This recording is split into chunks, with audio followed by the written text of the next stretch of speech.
Welcome back, everybody. Ready to dive into another deep dive with us? Always. Awesome. So today, we're looking into something pretty fascinating. It's all about those large language models. You know, those LLMs, the brains behind our favorite AI assistants and chatbots. Right? But as we've probably all seen, these LLMs, they can sometimes, well, they can make stuff up. Yeah. They have a tendency to hallucinate, so to speak. Hallucinate. Exactly. And no, we're not talking about them seeing digital ghosts or anything. No, nothing like that. More like they just sometimes generate information that's, well, just plain wrong. Totally.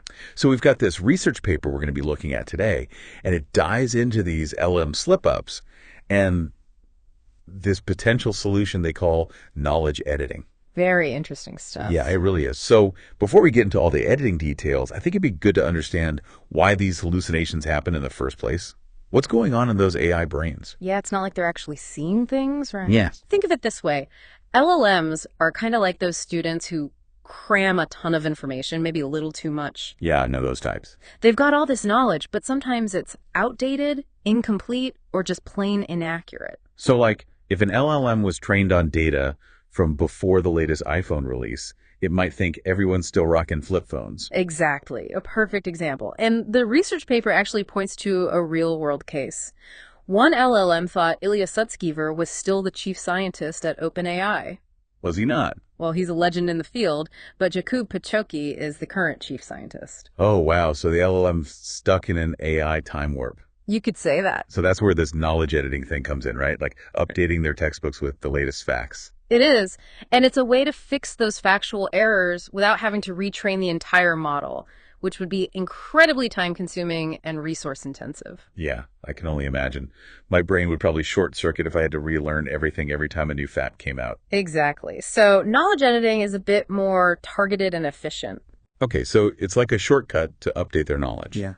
But how does it actually work in practice? Is it as simple as hitting an edit button? Well, it's more nuanced than that, but you can think of it as taking a factual statement like, the Eiffel Tower is in Paris, and breaking it down into its core components, the subject, the relationship, and the object. Okay, so Eiffel Tower located in Paris. Exactly. That's what they call a knowledge triplet. Knowledge editing then transforms incorrect triplets into updated ones. So in the case of OpenAI, it would be like, OpenAI has chief scientist Ilya Sutskever, and then swapping out Ilya's name for Jakub's. Precisely. And what's amazing is that this correction can have a ripple effect on the LLM's understanding, potentially updating its responses to related questions as well. So it's not just a single fix, it's like a chain reaction of knowledge updates. Exactly. It can lead to a more comprehensive understanding. That's pretty impressive. Yeah. But here's where I get a little skeptical.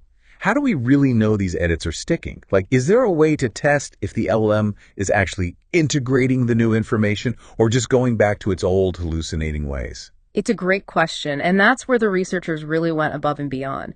They recognized that existing evaluation methods weren't really cutting it for this specific problem. So they came up with something new. They did. They developed a brand new benchmark called HalluEditBench, specifically designed to test how effectively knowledge editing tackles real LLM hallucinations. Wow, a whole new benchmark. Talk about dedication. Okay. So tell me, what makes HalluEditBench so special? Well, they didn't just create a simple true or false test. HalluEditBench dives into 5 key dimensions of knowledge editing: efficacy, generalization, portability, locality, and robustness. It's like an obstacle course for the edited knowledge, designed to see how well it holds up. Okay, those sound like some pretty challenging hurdles. Yeah. So walk me through them. What exactly is efficacy? Efficacy is the most straightforward one. It's all about whether the editing actually fixes the hallucination itself. Did it successfully correct that piece of misinformation? So did it learn that the Eiffel Tower is in Paris and not in, say, Rome? Exactly. Okay, so that's step one, making sure the LLM learned its lesson. But what about generalization? Is that making sure it doesn't just memorize the correction for one specific question? You got it. Generalization is about testing whether the LLM can apply the corrected knowledge to different questions about the same topic. Can it make connections and understand the broader implications of the edit? Okay, so it's not just rote memorization. We want the LLM to truly integrate the new knowledge into its overall understanding. Precisely. Got it. So what's next on our obstacle course? Portability. Portability. This one gets into something called multi-hop reasoning. Multi-hop reasoning. Okay, you're going to have to explain that one. So it's about whether the LLM can reason about the downstream effects of the corrected knowledge. Can it take that new info and use it to answer questions that require connecting multiple pieces of information? Okay. Like, let's say we correct the LLM's knowledge about OpenAI's chief scientist. Could it then answer a question about where that chief scientist went to college based on his new understanding? That's a great example. It's like if I told you I lived in Paris, could you then infer that I probably speak French? Okay. Got it. Portability is all about testing those logical leaps, right? Exactly. Okay, so we've got efficacy, generalization, portability. Yeah. What about locality? Did that make sure the edits don't mess with other parts of the LLM's knowledge? You're exactly right. Locality is all about unintended consequences. We want to make sure that correcting one hallucination doesn't accidentally disrupt other unrelated information. Right. We don't want to create a bigger mess while trying to clean up a small one. Exactly. We don't want to fix one thing and break 10 others. It's like trying to patch a small hole in a boat and accidentally creating a giant leak. So locality ensures that the knowledge edits are precise and targeted, minimizing any collateral damage. Precisely. Makes sense. Okay, last hurdle on our obstacle course, robustness. What's that all about? Robustness is about testing the resilience of the edited knowledge. Can it withstand attempts to manipulate or override the correction? Oh, interesting. So it's like checking if the edited knowledge is deeply embedded or if it can be easily swayed by external pressures. Exactly. It's like building a sandcastle that can withstand the waves. You don't want it to crumble at the first sign of trouble. So how did these knowledge editing methods perform on HalluEditBench? Did any of them manage to conquer all 5 dimensions? Well, the results were a bit of a mixed bag. Ooh, cliffhanger. We'll have to wait for part 2 to find out the juicy details. But before we go, can you give us a little sneak peek? Were there any standout performers or any epic fails in this knowledge editing showdown? Well, let's just say there's no clear winner yet in the race to perfect knowledge editing. But there are some exciting advancements and some surprising challenges that we'll be digging into in our next installment. Ooh, I can't wait.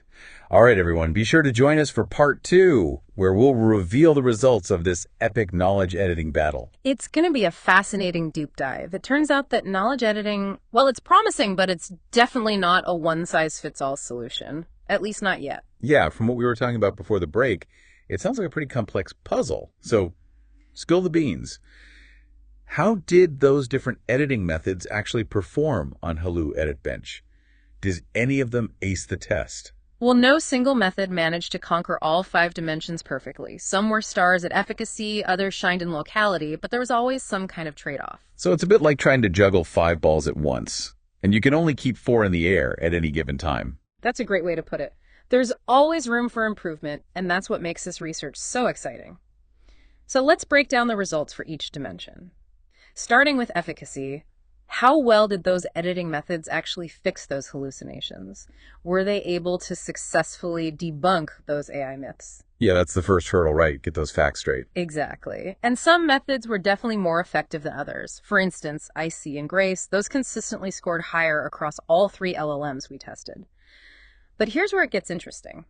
Some methods that practically aced those existing tests, the ones we talked about earlier, well, they didn't perform quite as well on HalluEditBench. Oh, really? So it's like those students who get straight A's on practice tests, but then crumble under the pressure of the real deal. That's a perfect analogy. It really shows how important it is to test these methods in a more realistic setting with those real-world LLM hallucinations. That's where HalluEditBench really shines. It's that tough exam that separates the true knowledge editors from the rest. Okay, so efficacy is clearly a key factor. But what about generalization? Can these LLMs take what they've learned from those edits and apply it to new situations? Or are they just stuck parroting back the corrected facts? That's a crucial question, and the results were a little bit surprising, even counterintuitive, you might say.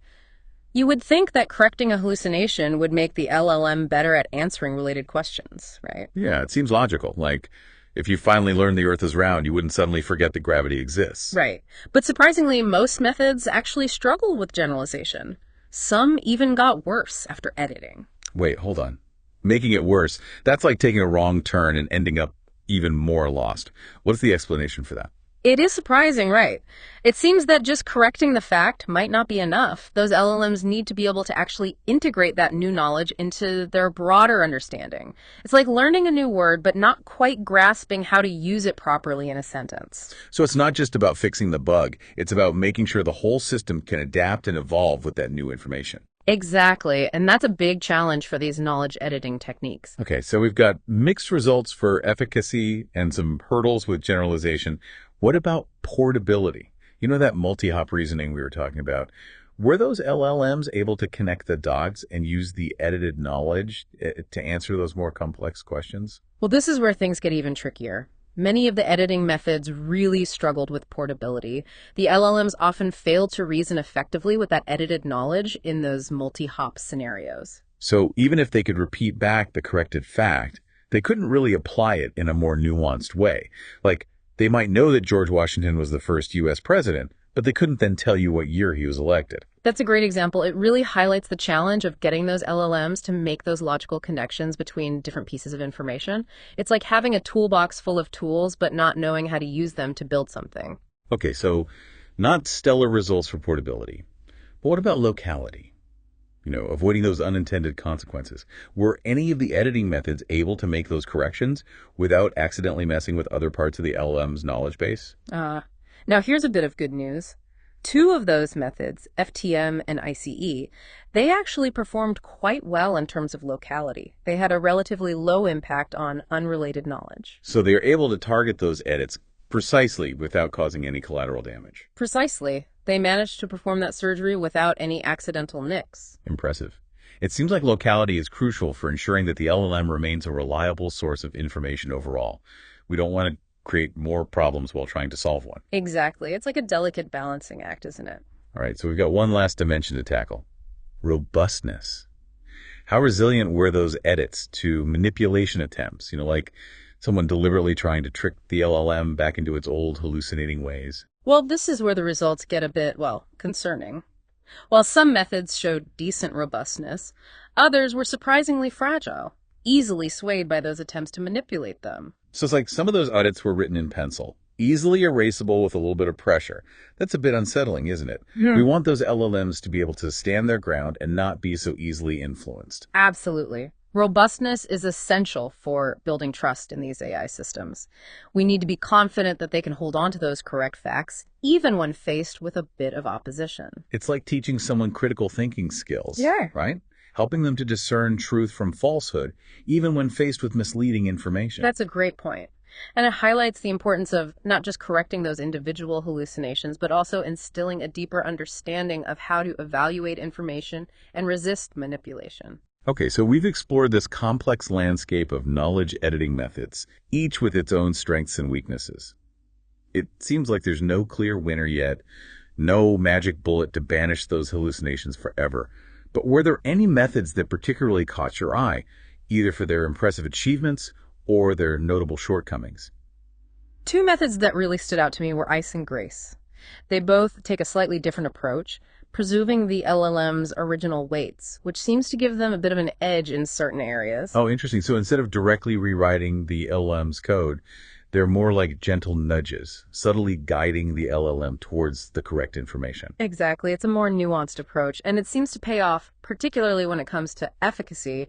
Both ICE and GRACE did a pretty good job of fixing those hallucinations themselves. Sounds promising, but they can't be perfect, right? What about their limitations? Well, their Achilles heel seems to be robustness. They both scored relatively low in that dimension, which means that edited knowledge was a bit more vulnerable to manipulation.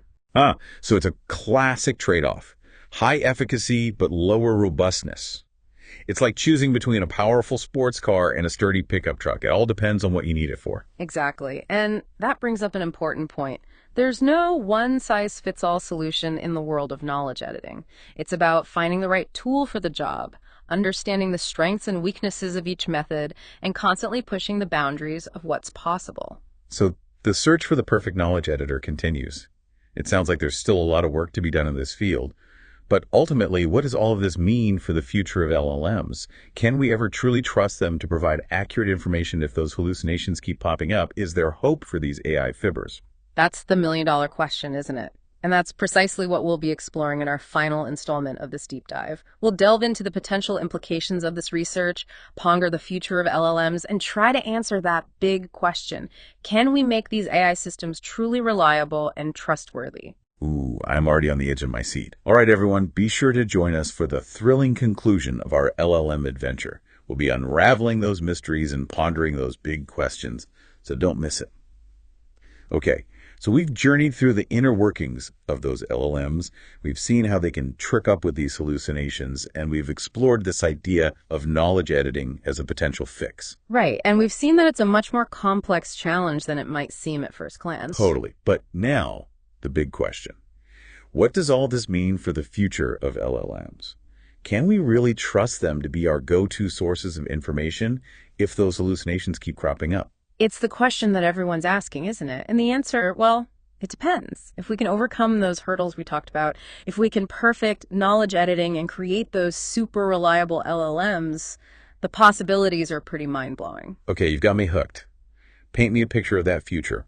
What could a world with those perfectly edited LLMs actually look like? Imagine a world where you could ask your AI assistant anything, absolutely anything, and trust that it would give you accurate, up-to-date information, like having a personal encyclopedia at your fingertips, always ready with the latest facts and figures. Wow, that would be a game changer. No more scouring the internet for hours trying to figure out if that random website is actually credible. Exactly. And it goes beyond just convenience. Think about the impact on education. Students could have personalized AI tutors, helping them grasp complex concepts and tailor their learning to their own pace and style. It's like having a custom-designed education, tailored just for you. Exactly. And it doesn't stop there. Imagine scientists collaborating with LLMs to analyze huge data sets, uncovering patterns that would take humans years to find. We could see breakthroughs in medicine, technology, you name it.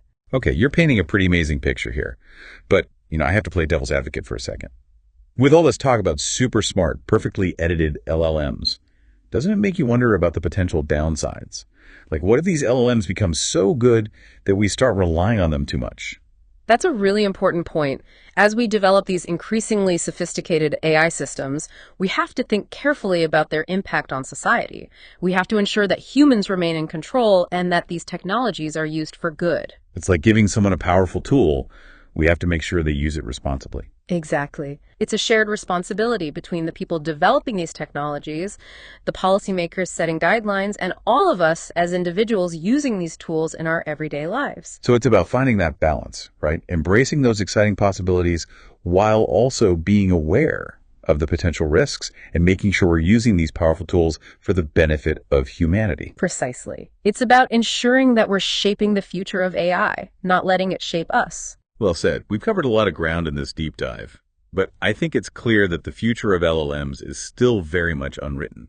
It's full of potential, both for good and for, well, maybe not so good. Absolutely. And that's why it's so important to have these conversations, to think critically about the implications of this technology and to make informed choices about how we develop and use it. So as we wrap up our LLM adventure, let's leave our listeners with one final thought-provoking question to ponder. If we can achieve that goal, if we can truly perfect knowledge editing and create those super reliable LLMs, what impact will that have on our own critical thinking skills? Will we become overly reliant on those AI systems, accepting their edited knowledge without question? It's a question worth considering, isn't it? It's up to all of us to ensure that as these technologies evolve, we evolve alongside them, honing our own critical thinking skills and remaining active participants in the pursuit of knowledge. Absolutely. The future of AI is a shared journey, and it's up to all of us to navigate it wisely. So as you venture out into the world, dear listeners, keep those minds sharp, stay curious, and never stop questioning. Thanks for joining us on this deep dive. It's been a pleasure exploring these fascinating topics with you.